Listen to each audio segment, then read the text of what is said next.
മലപ്പുറം കരുവാരക്കുണ്ടിലെ 14-കാരിയുടെ കൊലപാതകത്തിന് കാരണം ആൺ സുഹൃത്തിന്റെ സംശയം കൊണ്ടെന്ന് പോലീസ്. പെൺകുട്ടിക്ക് മറ്റൊരാളുമായി ബന്ധമുണ്ടെന്ന സംശയത്തെ തുടർന്നാണ് കൊലപാതകം ഉണ്ടായത്.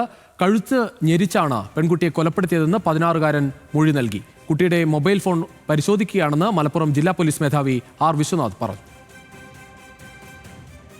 നിയമമായി പൊരുത്തപ്പെടാത്ത കുട്ടി അവൻ്റെ മൊബൈൽ ഫോൺ നമ്മൾ വിശദമായി പരിശോധിക്കുന്നുണ്ട്.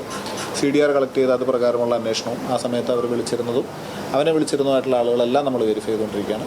പ്രണയമായിട്ട് ബന്ധപ്പെട്ടിട്ടുള്ളൊരു അസ്വാരസ്യമാണ് നമുക്ക് പ്രാഥമികമായിട്ട് മനസ്സിലാവുന്നത്. പക്ഷെ എന്നിരിക്കലും മോട്ടീവ് എന്നുള്ളത് കുറച്ചുകൂടി ഡീറ്റെയിൽ ആയിട്ട് പോകേണ്ടതുണ്ട്.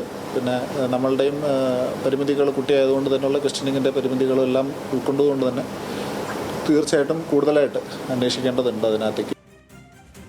ശാന്തകുമാർ വെള്ളാലത്തിയായിരുന്നു കൂടുതൽ വിവരങ്ങളുമായി മലപ്പുറത്ത് നിന്ന്. ശാന്തകുമാർ, ഈ കഴുത്ത് ഞെരിച്ചു കൊന്നു എന്നാണ് പ്രാഥമികമായി മനസ്സിലാകുന്നത്. മറ്റാരെങ്കിലും സഹായിച്ചുവെന്ന തരത്തിലൊന്നും ഒരു സംശയവും പോലീസ് ഇപ്പോൾ പങ്കുവയ്ക്കുന്നുമില്ല.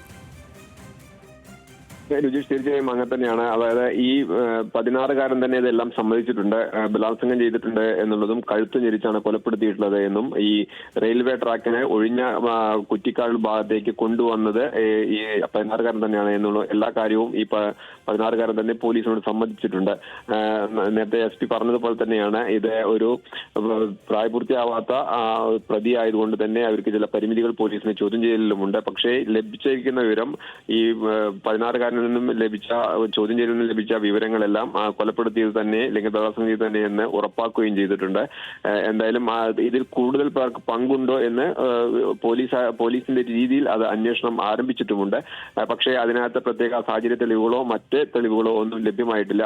ഒപ്പം തന്നെ ഈ 16-കാരന്റെ മൊബൈൽ ഫോണിൽ നിന്നാണ് അന്ന് വൈകിട്ട് 6 മണിക്ക് ഈ പെൺകുട്ടിയുടെ മാതാവിന്റെ ഫോണിലേക്ക് വിളിച്ചത് എന്നും പോലീസ് കണ്ടെത്തിയിട്ടുണ്ട്.